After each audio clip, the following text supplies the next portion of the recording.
That's your tip for the day. I often encounter people who have no interest in God and in religion. One thing I notice is that they rarely, if ever, place themselves in a position to feel God and the profundity of religion. If you hang out in churches or shuls or mosques or ashrams, you're more likely to feel the divine. If you hang out in bars, you're less likely to feel the divine, but more likely to feel divinely if you get lucky. If most of your friends are religious, you'll likely be affected by that. And if most of your friends are secular, you'll most likely be affected by that. I'm often moved when I simply step inside a religious home, and I'm often moved in the opposite direction when I step inside a resolutely secular home. Like I used to date this photographer, Holly Randall. She had these like beautiful paintings and photos of like naked people. Here we go. And it just wasn't holy. I mean, there were some great times, and she's a great girl, don't get me wrong. And I often, look back and remember the good times that we had. But it just, it wasn't Yiddishkeit. So. I have something on that. Yes. I tend to take on whatever's around me. Yeah, you will. I tend to just fit into whatever's going on. So I used to, for years, I'd go to shul in the morning, and I'd study a page of Talmud, and I'd daven Shacharit, and I'd have on tie on tefillin, and then I'd put it all away and drive to a porn set. Often when I was practicing yoga, almost daily for a couple of years, I often felt like I was playing with strange fire, because I was like doing these meditations, and I was like touching chicks and stuff like that, and some of them would just like burst into flame. And anyway, it was oh, this doesn't feel completely kosher. So I know what it's like to play with strange fire. On the other hand, there are a lot of attractive women who went to yoga, so it was kind of torn.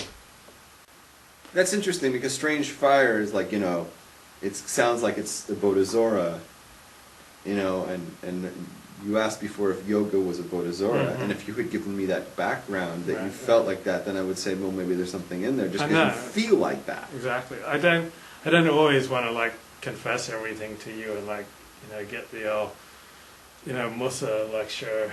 Sometimes I think I'm going to soft pedal this. I'm just going to present it as like, it's just some nice stretching. All right, because like if you had said to me, if I go there just to look at women's butts, right? I'd never phrase it like that. I might have had a different, Oh, right. So it's like ding dong, ding dong. Oh, ding dong. I remember I was in a relationship with this woman, and I wanted to have more sex than she did. And so, like, she was, like, tired of me, like, bugging her to have sex. So I finally said, you can do it, but I'm not going to enjoy it. But I'll just, like, lie here and you can do it. So I did it. And it just felt horrible afterwards. I just felt, like, so yucky. It was like she was giving me affirmative action. Like, often, like, in the dating world. Often in the dating world, women... Boo! Women, like, the guy's just, like, so needy for sex. And we're just, like, just bugging her. Like... She'll finally, okay, I'll give you a blowjob just to get rid of you, just to get her out of the house, or, she'll give him a mercy, screw, or a hand job or something, and it's not spiritually fulfilling when a woman is giving you a blowjob just to get you out of the house. It's really not what God intended for your life. So guys, man up and be Shomer Nagia like me. It's a little hard for you to claim you're Shomer Nagia after all your stories you told. Well, I'm a changed man. I finally understood the profundity of Torah. I have a saying in my own thing, right? Because the Torah says, hey, never judge a person based on who they used to be, because we say, like, in tshuva, and it's not really the same person. But then, like, the question is, what's the timeline on that? Like if I see you, like, do something, and 5 minutes later you go, I'm not the guy from 5 minutes ago, right? Right? Good point. Sylvia asked a good question in the chat room. She says, well, let's hope you find someone who wants it as much as you. Now, this is a big misconception among many people, that there are, like, women who want sex just as much as their husbands. Like 95% of the time in a marriage, according to the psychologist Roy Baumeister, at least in his knowledge, he's one of America's premier psychologists, when there's one partner who wants more sex than the other, 95% of the time it's the man more than the woman. Now, what fools some people is that for about a year or so, when a couple's first dating and first hooking up, the woman's sex drive will basically reach about the same level as the man's sex drive. So now you could meet a woman, and I've met women, and like every time we get together we have sex. It's like she wants it about as much as I do. And so it's like, oh, wow.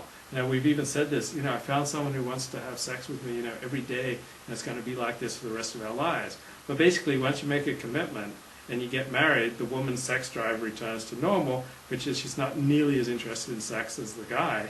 And so that's just the way it is. So you'll find guys saying, oh, I remember my last blowjob like it was yesterday. Actually, it was 4 years ago, just before we got married. And the guy's not gotten a blowjob since he's gotten married. Like, once you settle down, make a commitment, like, generally speaking, 95% of the time plus, the woman's going to dramatically lose interest in sex. Okay, I completely disagree with this shrink, right? He's not in there in the bedroom, in every bedroom in America. So he doesn't have stats. The only stats he has are based on the surveys of the few people that they talk to and like his patients. But things that I have heard, right?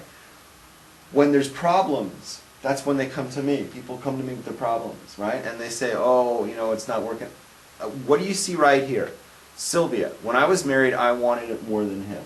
Yeah, I hear this all the time from women. I hear this all the behavior. time from women, that the man is like a control thing. It's like a control thing, and he withholds from her, right? I don't hear women ever, guys ever complaining that, oh, she withholds from me. I always hear, he withheld from me. He withheld on the wedding night. He started withholding right after I got pregnant. I hear this all the time. When there's bad marriages and they end in divorce, it's the guy withholding, not the woman. Well, I'm folks, just you saying. can believe the great psychologist Roy Baumeister, or you can believe the holy Rabbi Rabs.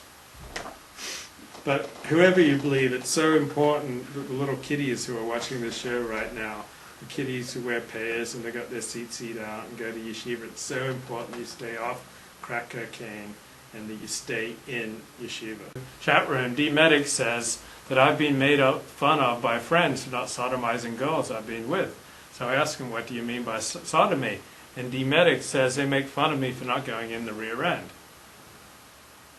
So D Medic, be strong. Okay, so like your friends are making fun of you for not sodomizing women. Like when you get married, your wedding night will be special in a way that they will never understand. So that the back door, the workman's entrance, is something that should be prized and set aside and consecrated for marriage.